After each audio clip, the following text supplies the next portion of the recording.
live Comment je me nourris, une émission présentée par Alice Van Hoy, naturopathe et spécialiste. Bonjour à tous, chers auditeurs de Radio Médecine Douce. Je suis ravie de vous retrouver aujourd'hui pour une nouvelle émission Comment je me nourris. Et aujourd'hui, j'ai la chance d'avoir à mes côtés un homme passionnant. Il est énergéticien, il se qualifie comme anthropologue du bien-être. Il a étudié aussi la médecine traditionnelle chinoise au Vietnam. Et il est digitoponcteur et praticien et enseignant en Qigong médical et thérapeutique. Waouh! Salut Denis. Salut Alice, merci de me recevoir en tout cas. Bonjour à tous les auditeurs. Ravi de me retrouver dans ce superbe studio et puis de partager avec vous un petit moment. C'est un plaisir de t'avoir ici et aujourd'hui en fait on va aborder un thème qui est très intéressant, c'est la diététique chinoise.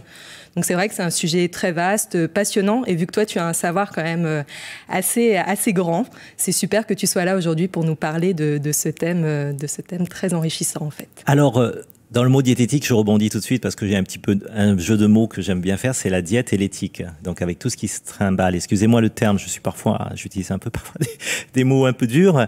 Tout ce qu'on voit autour, tous les régimes, etc., on ne sait plus où mettre la tête. Donc il y a une éthique à respecter, bref, on ne va pas rentrer dedans, et il y a le mot diète.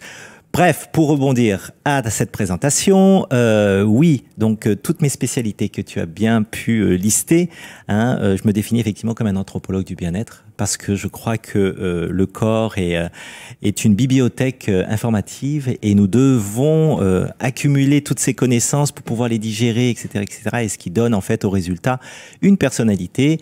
Et ma personnalité, elle est issue de toutes ces expériences de vie que j'ai pu bien vivre, que ce soit en Afrique, et puis on va parler Asie, Amérique, etc. Justement, oui, parle-nous un petit peu de ton parcours. Qu'est-ce qui t'a mené justement à ce que tu fais aujourd'hui? Où es-tu né? Quelles a été vraiment toutes tes découvertes qui t'ont amené aujourd'hui à faire ce que tu fais? Alors, mon parcours, moi je suis d'origine vietnamienne. Il y en a qui vont simplement m'écouter, ils vont pas me voir sur vidéo. Donc, je le dis, j'ai pas l'accent ni africain ni asiatique. Mais je suis un enfant du monde né chez les Pygmées au Gabon.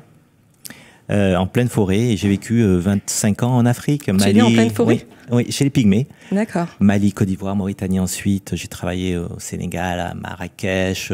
Je suis de nationalité canadienne, etc. Et de nationalité française. Bref, ce melting pot, c'est un peu comme une pizza. Une pizza royale, une grande salade du chef, spécialité de Nitrane. Et je vous offre ça, le menu. C'est moi qui la compose. Et on se régale avec ce menu. Franchement, c'est canon. Voilà. Donc, je crois que la vie, c'est ça, tu vois, Alice. C'est un mélange de couleurs et de saveurs, et ce qui rejoint bien ton émission. Je ne peux qu'approuver ça, et merci de partager ça avec tant de joie. C'est très beau ce parcours, et je pense justement que les voyages, le fait d'avoir pu aller dans tant de pays et d'avoir pu découvrir différentes cultures, c'est ce qui nous enrichit aussi et ce qui nous permet de découvrir différentes manières de se nourrir et d'aborder la vie.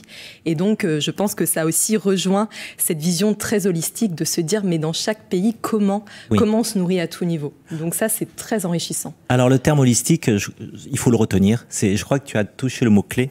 Le terme holistique, c'est que nous sommes projetés dans un environnement et que notre corps doit s'y adapter. Et malheureusement, aujourd'hui, nous voyageons partout, mais nous ne changeons pas d'habitude alimentaire, nous ne changeons pas nos habitudes, nous conservons. Il suffit de voir tous ces fast-foods.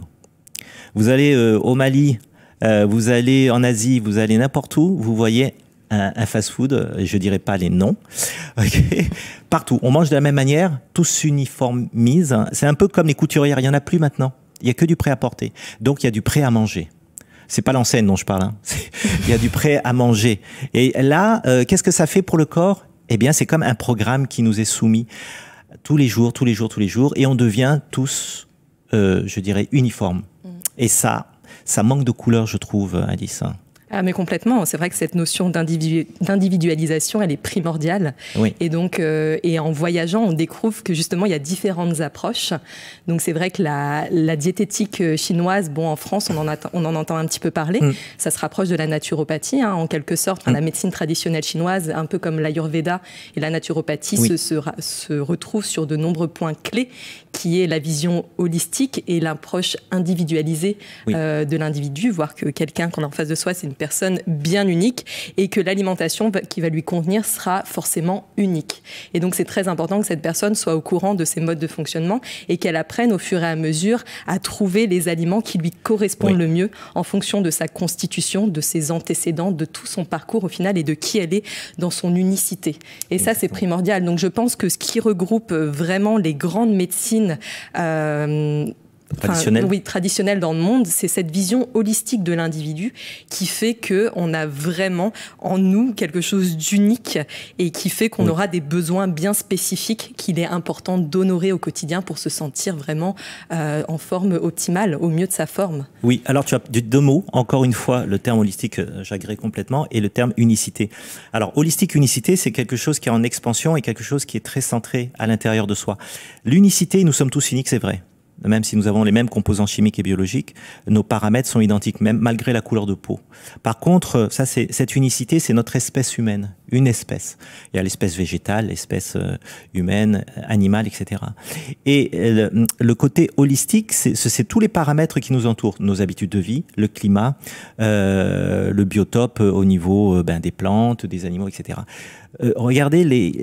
Écoutez l'exemple que je vais vous donner, c'est que moi, asiatique, vietnamien, je suis né en Afrique. Donc, j'ai été projeté dans un environnement qui n'est pas le mien, culturellement parlant. Donc, avec une nourriture qui n'est pas la mienne. Okay, et je n'étais pas en ville. Et à l'époque, il fallait se nourrir avec ce qu'il y avait autour. Donc, les plantes et les animaux sauvages qu'on chassait. Et donc, tout ça a formé, en fait, déjà le début de mon énergie. Et cette énergie alimentaire, elle est extrêmement importante. Elle contient une information. Cette information, elle va être notre puce, notre chip, notre SIM de téléphone qui va ensuite nous permettre de mieux communiquer. Attention, parce que là, je fais le lien tout de suite avec la nourriture et la communication et le lien aux autres. C'est ça le lien pour moi. La nourriture, ça nous permet d'être en lien. Alors, une petite anecdote juste avant, c'est que moi, j'ai été vegan et j'ai été végétarien. Maintenant, je me suis remis à manger ce que je ressens. C'est différent.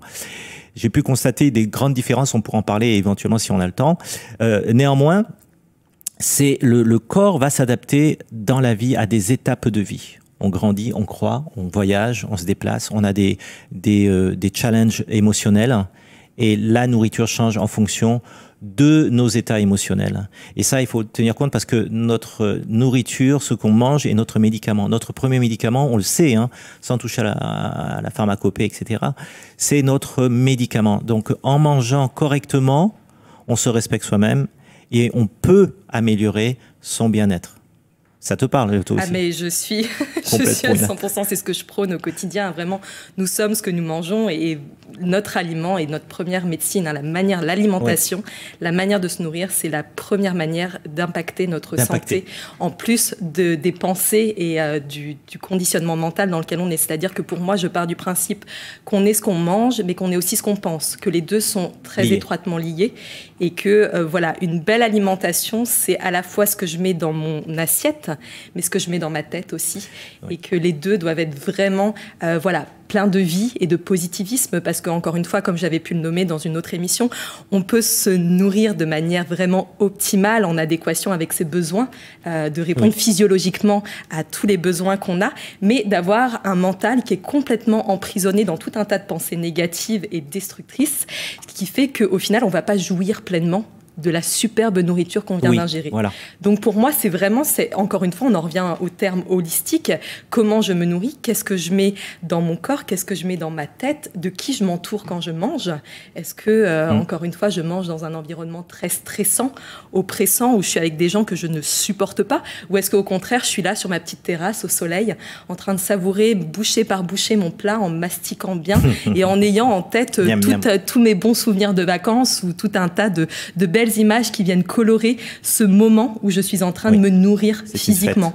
Donc pour moi, je ne peux que approuver ce que tu dis sur le fait que, en effet, notre aliment est notre médicament et nos pensées sont aussi nos médicaments. C'est-à-dire qu'on a, alors c'est plus difficile à dompter parfois hein, de se dire qu'est-ce que je mets dans ma tête, parce que ça vient à devoir maîtriser en quelque sorte, ou du moins observer le jeu du mental qui essaye de nous emmener généralement dans les tréfonds, les scénarios catastrophes, etc. Donc c'est d'arriver à identifier ça et dire ok, je t'ai observé, je ne vais pas rentrer là-dedans, moi je mets du beau, je ne vais pas me laisser emporter dans ton scénario catastrophe, dans toutes ces peurs paniques, etc. ou dans ces pensées négatives, et là je mets de la couleur, je mets du beau et je relativise. Et alors tu parles de couleur, tu parles d'environnement. Dans ma croyance, en tout cas asiatique, l'être étant relié au ciel et à la terre, l'être humain c'est une antenne.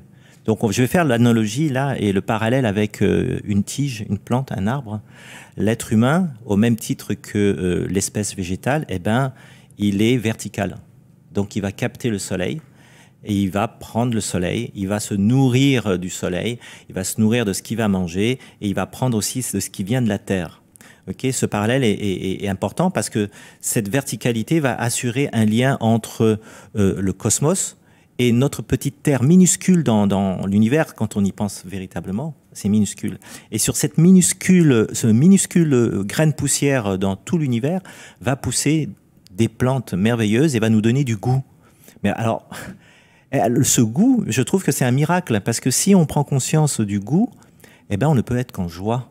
Manger, ce n'est pas de la boulimie. Alors, il y en a qui se goinfrent, bien évidemment, parce que leur état émotionnel nécessite ce genre oui, qui sont dans une forme de compensation, en fait, vis-à-vis de la nourriture. Et il y en a d'autres qui ne vont pas manger du tout et qui vont devenir anorexiques, qui vont maigrir.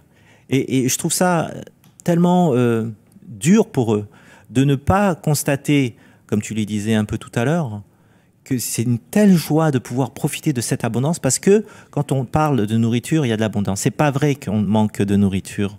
C'est que notre société nous a fait croire qu'il y a un manque. Mais quand vous allez voir un pommier, quand vous vous promenez dans la forêt, et que vous voyez toutes les pommes à terre en train de pourrir, et que dans l'arbre, il en reste encore une centaine, voire plus, vous vous dites, mais quel gâchis, personne ne vient les manger. Et alors que dans les supermarchés, eh ben, il y a des cajots avec des prix, et etc., et on en jette. Donc pour moi, l'abondance, elle est là. Cette abondance, elle devrait nous apporter de la joie. Or, il y a l'abondance d'un côté, de la nature, et il y a de la pauvreté de l'autre côté, c'est-à-dire nous, humains, nous sommes dans un manque permanent de joie, de plaisir, etc. Et le lien entre cette nourriture, cette nature et nous, elle ne se fait pas. Et ce lien-là, je le parlais tout à l'heure, ce lien, c'est un lien aussi non pas entre l'espèce végétale et nous, mais entre nous les humains. Nous devons partager notre nourriture. Et cette nourriture, elle se partage dans un repas.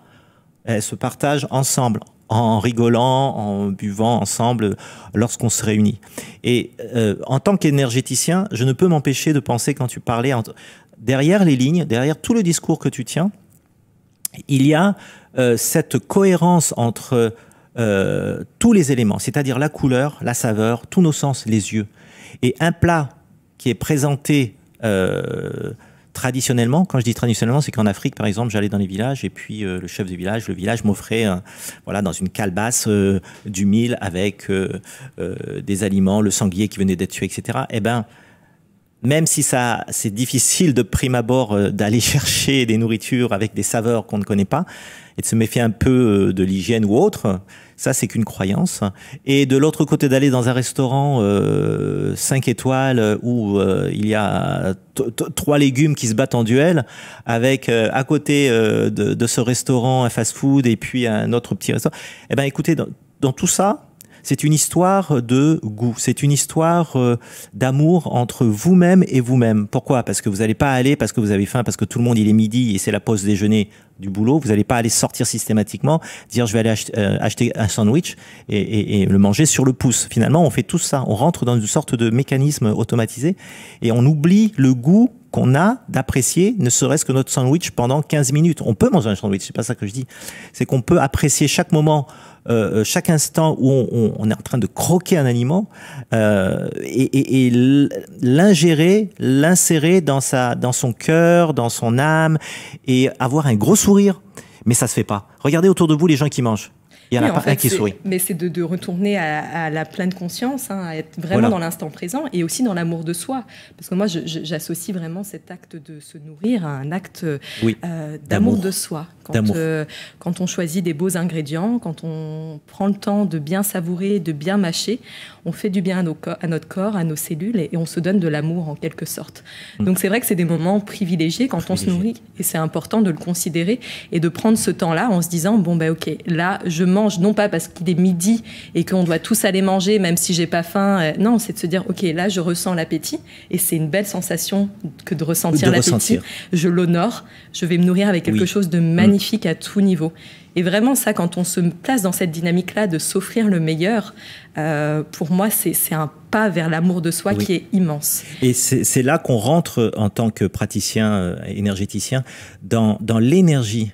Parce que l'humeur que vous avez tous les jours, il va étroitement être lié à ce que vous avez mangé, le petit déjeuner ou non.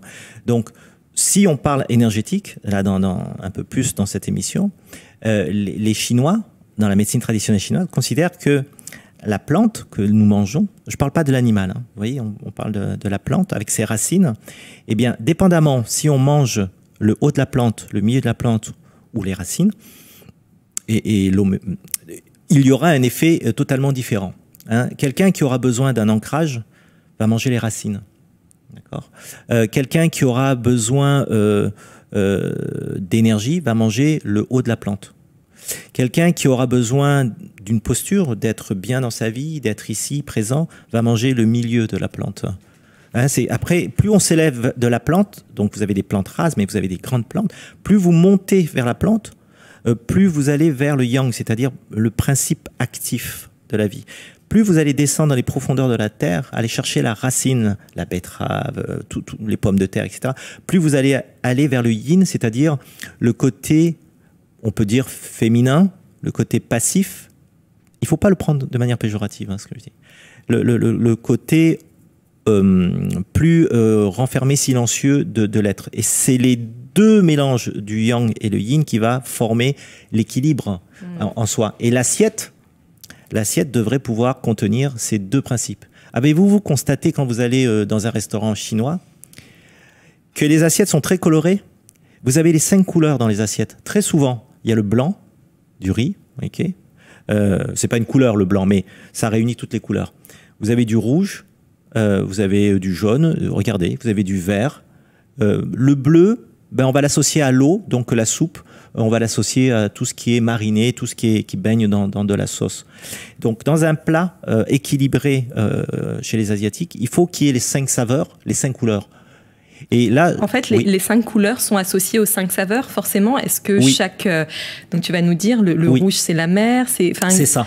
Donc il y a une codification qui est très simple. Donc les auditeurs qui découvrent ça, il faut retenir la chose suivante, c'est que on qualifie la nature d'un aliment. Il y a quatre natures. La nature, c'est quoi? La nature d'un être, par exemple. On peut dire d'une plante ou d'une plante. On peut dire d'une plante qu'elle est froide, qu'elle est chaude, qu'elle est fraîche ou qu'elle est tiède. On peut dire d'un humain, oh, il est froid, oh, il est chaleureux, oh, ben, il est... Voilà. Donc, au même titre, la plante peut avoir ses caractéristiques, c'est sa nature. Et dans chaque nature, il y a 5 caractéristiques. Donc, il y a 5 saveurs. Et derrière les saveurs, il y a plein d'autres qualités qui vont avec cette saveur. Donc, ces saveurs, c'est quoi? Ces saveurs, c'est le côté pimenté. D'accord? Le piment, le côté acre, c'est une saveur. Vous avez le salé. D'accord? Vous avez l'acide. Vous avez l'amer et vous avez le sucré. Voilà pour les Asiatiques les 5 ou 6 définitions. Et à chacune de ces saveurs correspond à une énergie. L'énergie du feu, c'est l'énergie amère. Alors, qu'est-ce qu'il y a comme aliment amer? Je sais pas, moi, le cornichon, est-ce qu'il est amer? Oui. Non, c'est plus... Il est plutôt acide. La mer, on a l'endive, on a la chicorée. Voilà. Qui sont plutôt amers. Alors, moi, je pose une question directement à nos auditeurs. Si vous mangez, vous avez une préférence pour un aliment, regardez parmi tout ce que je vous dis, quelle énergie avez-vous besoin? Donc, ceux qui mangent des endives, qui aiment le côté amer de la nourriture, un peu comme la nivaquine finalement, hein, hein, eh ben, vont aller vers le feu parce qu'ils ont besoin de feu. Celles qui vont aller vers le sucré, ok, je dis, attention, quand je dis aller vers le sucré, c'est pas par habitude parce que notre nourriture est surchargée de sucre dans l'industrie, ok, mais ceux qui ont une tendance à aller vers le sucré, ok, vont travailler toute leur peau, leurs muscles, ça va leur donner de la cohérence du poids dans le sens présence. Okay. Ceux qui vont aimer manger pimenté, comme la cuisine asiatique, souvent, hein, les Thaïs par exemple, on sait que c'est très pimenté, les pays sud-américains aussi, c'est qu'ils ont besoin de l'énergie du métal. Et on regardera ensuite les caractéristiques. Oui, ce serait très intéressant justement parce qu'en fait, chaque saveur est aussi reliée à un organe et à une saison. Donc c'est vrai que c'est tout un dessin en fait très coloré et qui a plein de sens. Hein. Il y a aussi, parce qu'on part en diététique chinoise, il y a 5 saisons, tu m'as dit tout à l'heure, avec une intersaison. Donc ça serait super d'expliquer tout ça justement aux auditeurs, d'expliquer un petit peu quelle saveur correspond à quel organe. Et par exemple, est-ce que quand je suis attirée par quelque chose de très acide, il y a des gens qui adorent l'acidité par exemple, qui ont besoin souvent de boire des jus de citron limite purs, etc.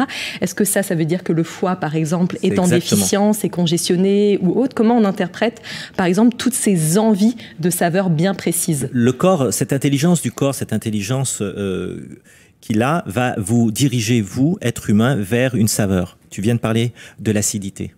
Effectivement. Ce sont des périodes de vie aussi. Hein. C'est pas tout. Vous avez constaté que c'est pas dans une vie. Ça varie en permanence. Et c'est beau à observer, en fait, de se dire, mais c'est marrant, ces derniers temps, je suis hyper attirée par les aliments acides. Ou non, au contraire, là, en ce moment, j'ai besoin de beaucoup de salé. Donc, en fait, c'est beau aussi d'observer à quel point notre corps, en fonction des saisons, en fonction aussi de ce qu'on traverse, il a envie de différentes saveurs. On est attiré par différentes saveurs. Et l'exemple flagrant, et qui va vous faire sourire, c'est une femme enceinte qui tout d'un coup en hiver va avoir besoin de fraises ou de framboises. Alors c'est étonnant parce que qui demande cette saveur? Ben, c'est le bébé, c'est pas la maman. Donc du coup, cette saveur-là, en fait, elle est nécessaire pour l'énergie du bébé. Et la fraise, eh ben, il suffit de savoir sa qualité, sa saveur, pour dire ben, le bébé il a besoin de telle énergie. Tu vois, donc les 5 saisons, quelles sont-elles? Alors je termine par il y a le salé. Le salé, c'est les reins. Le salé, c'est l'énergie de l'eau. Et je refais le récap. Tout ce qui est au printemps, c'est l'énergie du bois correspondant à la couleur verte. Okay. Comme dans ce studio, tout est en vert. L'été, c'est la couleur rouge, okay, associée à la saveur amère et associée à l'élément du feu. Ça donne de l'énergie. C'est le cœur là qui est... C'est le cœur, entre autres.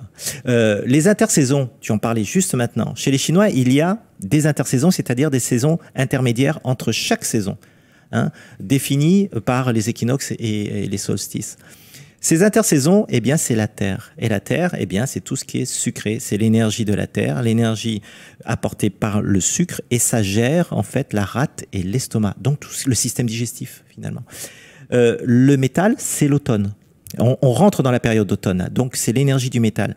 Le métal, eh bien, c'est la saveur pimentée, piquante, âcre, et elle va gérer tous les poumons. Vous voyez qu'en automne, il y a plus de sécheresse, il y a des problèmes ORL, problèmes au niveau pulmonaire, donc c'est relié à l'énergie du métal. Et enfin, l'hiver est associé à l'énergie de l'eau, d'accord, et associé au rein. Vous voyez, donc, il y a 5 éléments, vos 5 doigts. Retenez vos 5 doigts et vous allez compter et vous allez avoir les 5 organes, les 5 saveurs, les 5 saisons. Tout est en bas de 5, en fait. Et alors, comment, au fil des saisons, en diététique chinoise, comment est-ce qu'on s'équilibre au mieux?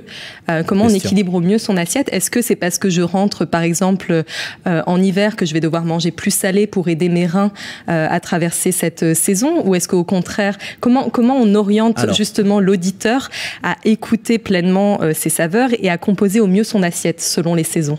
Alors là, on rentre au cœur du sujet et c'est ce qu'il y a pour moi de plus intéressant parce qu'en hiver, je parlais des reins, ils sont normalement, leur job, c'est de gérer le salé parce qu'il sait que vous allez manger salé. D'accord? Il va retenir l'eau. Okay?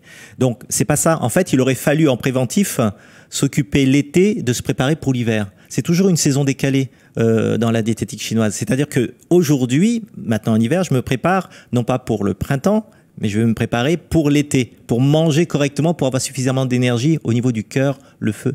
Donc, vous décalez comme ça un peu le régime en disant, c'est pas vraiment un régime, en tout cas, les habitudes alimentaires, dire, OK, aujourd'hui, mes reins, s'ils sont solides, si je me suis bien préparé dans la saison d'été, ils vont tenir le coup.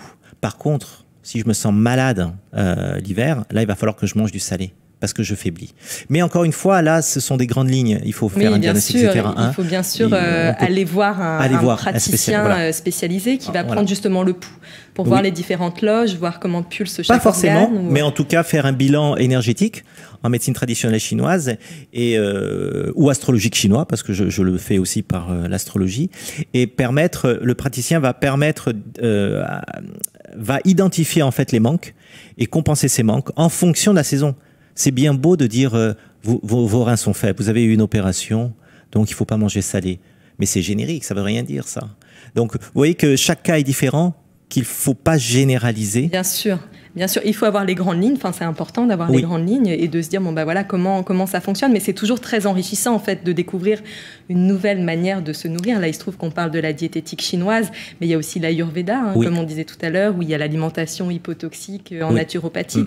Et ce qui est beau après, c'est de se dire dans tout ça, moi, qu'est-ce qui me correspond ?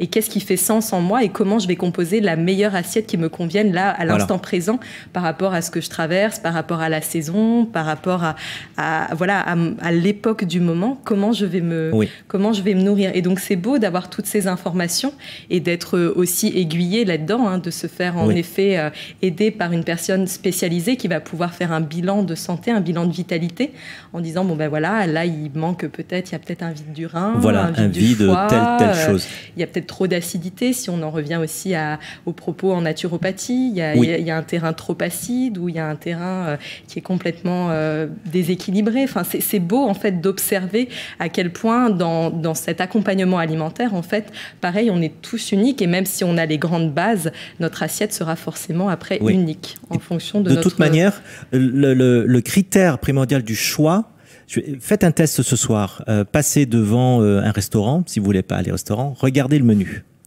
avec quelqu'un à côté, votre conjoint, votre conjointe, vos enfants, et comparez. Qu'est-ce que tu aimerais manger aujourd'hui ?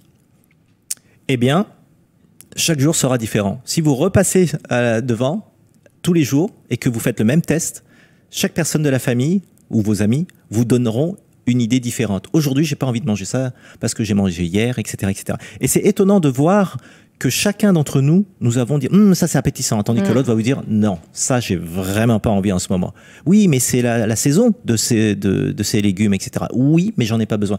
Vous voyez que la saison c'est une chose, les légumes des saisons, il faut manger de saison, dit-on, mais non, il faut suivre vraiment son instinct.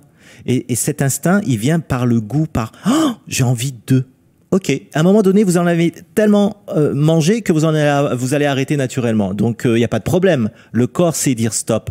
Le problème, la pathologie, c'est quand on ne sait pas dire stop et qu'on tombe dans une forme de dépendance par rapport à l'alimentation ou une forme d'addiction. Voilà, dépendance, addiction, c'est pareil. Donc, parfois, on est addict au sel, on est addict au sucre. Donc, c'est pour ça que ton émission est bien, parce que la naturopathie nous ramène à des bases. Cette base, c'est écoutez-vous. Ne rentrez pas dans l'habitude parce que tout le monde mange de la même manière, tout le monde mange à telle heure, etc. C'est rendre fou un corps humain. Pas l'être humain, le corps. Et une fois que le corps est pollué, vous imaginez qu'est-ce qui peut se passer quelques années après. On a plein de maladies auto-immunes qui apparaissent, on ne sait pas pourquoi. On a plein de cancers, etc., etc. Donc je ne m'avance pas en disant ça. Ce n'est pas une nouveauté, tout le monde le sait. Mais personne ne fait quoi que ce soit. En fait, il y a beaucoup de gens aujourd'hui qui prennent vraiment conscience qu'en effet, ce qu'ils mettent dans leur assiette, la manière de se nourrir, elle est vraiment propre à chacun et que c'est précieux pour se sentir en pleine forme et en bonne santé de vraiment être vigilant par rapport aux ingrédients qu'on sélectionne et surtout de s'écouter, d'arriver à honorer son appétit, d'arriver aussi à appréhender sa sensation de satiété, parce que quand tu dis on mange au-delà de ce dont on a besoin, c'est parce que beaucoup de gens n'ont plus ce signal de stop, tu as assez mangé, ça suffit, parce qu'on est aussi diverti par tout un tas de choses autour de nous, on n'est pas forcément présent au moment du repas. part, on va être en train de manger devant un écran ou en train de passer un coup de fil. Et donc, ce qui fait qu'au final, on n'est pas là, on n'est pas dans l'instant présent, on est déjà ailleurs. Exact. Et donc, la manière dont on va se nourrir, on n'aura plus les signaux du corps, on ne va pas savoir les honorer, les respecter. On sera déjà dans une autre conversation, en train de suivre si Brenda va quitter Johan. Enfin, et donc, en fait, le corps qui nous envoie des signaux, on ne va même pas les écouter. Et donc, au fur et à mesure de nier tous ces signaux, on en arrive à un stade où, au final, ça devient complètement n'importe quoi, où on n'est plus apte, justement, et à savoir si on a faim ou si on a envie de manger, ou à savoir si on a assez mangé ou si, au contraire, on a encore besoin de manger. Et donc, on se retrouve vraiment un peu perdu par rapport à la manière dont on doit se nourrir, les quantités et le moment où on doit s'arrêter. Donc c'est vrai, si on peut inviter les auditeurs à faire quelque chose comme on l'a déjà fait dans beaucoup d'émissions, mais c'est vraiment d'être à l'écoute de soi et de se dire, voilà, quand je mange, c'est un moment privilégié avec moi-même et avec les autres avec qui je partage ce repas éventuellement. Tout à fait. Et c'est vraiment de prendre le temps de bien mâcher, de se dire, bon, voilà, là, je mange. Bon, il y a aussi le plaisir de manger. Parfois, on peut manger par gourmandise. Et c'est beau d'être gourmand aussi. Et c'est toujours, ça reste dans le plaisir, dans la bonne mastication, etc. Et je dirais, le plaisir. Mais ça rejoint la naturopathie, la mastication et bien mâcher. Vous voyez, on a dit le goût. La joie par les yeux d'apprécier, vous voyez dans un menu, vous voyez une image, vous voyez au supermarché, dans un magasin, un aliment qui vous attire. Hop, vous y allez. Ça, c'est la première chose. Vous la sentez, vous la touchez, c'est tactile. Vous voyez, c'est très sensuel, hein, toucher un aliment avant de manger. Aujourd'hui, on ne touche plus d'aliments. Ok, c'est fait déjà. On sort de la boîte, on le met au micro-ondes. Donc, il faut toucher l'aliment, si possible. Touchez vos aliments. Ensuite, deuxièmement, c'est une fois que vous l'avez préparé, vous avez pris du temps et mis de l'amour parce que ça va vous nourrir. Donc il y a une gratitude qui vient en faisant la cuisine. Aujourd'hui, non, c'est tout est fait minute. On met des ingrédients, on suit l'ordinateur et les choses se font automatiquement, pour ainsi dire. Tertio, c'est que vous allez mettre la table. Et la table, vous avez de beaux couverts parce que vous avez choisi de beaux couverts, de belles assiettes. Vous voyez que tout ça, ça participe déjà à l'alimentation. Et l'alimentation, c'est pas ce que vous allez mettre dans la bouche simplement, c'est tout ce qu'il y avait un peu avant. Et une fois que vous avez mis dans la bouche, tu viens de dire, Alice, c'est de mâcher. Mais mâcher, c'est la base de la digestion. Si vous mâchez pas, vous aurez beau avoir un corps en parfait état, une fois que ça va rentrer dedans, ça va pas se décomposer comme ça doit l'être. Donc, mâcher, en médecine traditionnelle chinoise, en diététique en tout cas, la salive vient des reins. Donc les reins, c'est notre batterie. Donc une batterie, ça se recharge. Et mâcher longuement, plus vous mâchez, mieux c'est. Moi, j'ai été enseigné par mon maître qui a été moine. Et pendant la guerre du Vietnam, pour survivre, il ne faisait que mâcher les grains de riz qu'il avait. Il ramassait des grains de riz et il était en prison et il ne faisait que les mâcher. Et il a survécu. Plusieurs moines ont survécu comme ça. Les autres sont morts parce qu'ils n'avaient pas cette notion de mastiquer. Ils n'avaient rien d'autre. Donc mastiquer, ça donne de l'eau et ça crée dans la salive, ça décompose tous les aliments et ça ne surcharge pas l'estomac. Et ils ont survécu simplement comme s'ils buvaient de l'eau. Mais comme un chewing-gum, de manière permanente. Ils n'ont jamais avalé le riz. Pourquoi ? Parce que le secret, il est là.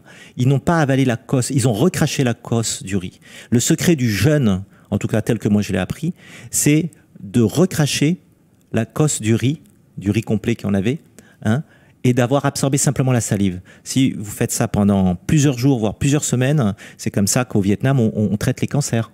D'accord. Et la plupart du temps, ils s'en sortent, les gens. Okay. Grâce à la mastication d'un aliment, et qui n'est pas carné, par contre. Et les recherches actuelles ont prouvé que les protéines animales nourrissaient les cellules cancéreuses. Donc voilà, ça c'est une aparté, en tout cas pour revenir à l'énergétique. Mâcher, mâcher, mâcher et remâcher. Et un peu comme les bovins, voilà, mâcher et avaler. En fait, on dit avaler la viande, boire de la viande et manger de la soupe. Oui, ça veut tout dire. En fait, on devrait en effet boire ce qu'on mange et manger ce qu'on boit. Oui, voilà, vraiment être dans très bien résumé. Ce parallélisme-là. Exactement. Et est-ce qu'on peut, Denis, parce que là l'émission va toucher à sa fin, est-ce qu'on peut réorienter les auditeurs vers, par exemple, une roue des saisons avec les organes, etc., pour voir, pour qu'ils puissent avoir, pour les visuels, qu'ils puissent avoir ça en face des yeux et se rendre compte que, voilà, tel organe marche avec telle saison, telle couleur et telle saveur. Est-ce Oui. que toi, tu as un site à recommander ou est-ce que ton site internet, on peut retrouver ces informations? Alors, je vais vous donner à la fois dessus. mon site, mais vous allez googliser, hein, c'est le terme actuel, hein, googliser, ça va rentrer dans le dictionnaire, je pense, à un moment donné. Vous allez taper tableau synoptique, SYNOPTIQUE, des 5 éléments, et vous allez avoir ce que j'en viens de parler à la radio, hein, ce tableau qui va décrire les saisons, les saveurs, les organes, etc. C'est très intéressant. Imprimez-le, mettez-le dans votre petit porte-monnaie, hein, votre porte-carte, ayez-le sur vous, ça, et amusez-vous avec vos amis à dire « Qu'est-ce que tu manges ?» et regardez ce tableau. Vous voyez, essayez d'imprimer en couleur. Et sinon, si vous voulez plus d'informations, vous pouvez me contacter à travers mon site, denistran.com, denistran.com. Et puis, je me ferai un plaisir de vous répondre par email. Super. Et donc, tu proposes tout un tas d'autres soins aussi. Qu'est-ce que tu proposes comme soins? Alors, je propose des soins d'acupression. J'ai sorti un livre sur les 8 merveilleux points pour tout soigner à la FNAC il n'y a même pas un mois de cela. Je vous invite à aller le voir. Des cours sur l'acupression, des cours sur le Qigong médical et thérapeutique, de l'astrologie chinoise, parce qu'à partir de là, je fais des bilans, du coaching, etc., etc. Donc, plein d'autres choses que vous allez pouvoir découvrir sur le site. Super. Ben, merci beaucoup, Denis, pour ces beaux partages, ces précieux échanges. Et on vous invite vivement à aller consulter son site internet. Et puis, si vous souhaitez avoir un soin avec Denis, de te contacter donc, par mail. Par mail, il y a l'agenda en ligne. Prenez rendez-vous avec moi et je vous dirai quoi manger. On ira au McDo du coin. Je pense que tu feras des belles assiettes bien colorées plutôt que d'aller au McDo. De belles assiettes pleines de vie et d'amour. Voilà. Merci beaucoup, Denis, pour ce beau partage. Merci à toi, merci à Médecine Douce, merci à tout le monde, toute l'équipe, et merci vraiment à vous, auditeurs, d'avoir pris le temps de nous écouter. Merci, à très bientôt. Bisous, bisous. Bisous, bisous, bisous. E-Live, comment je me nourris? Une émission présentée par Alice Von Hoy, naturopathe et spécialiste alimentation vivante, végétale et gourmande.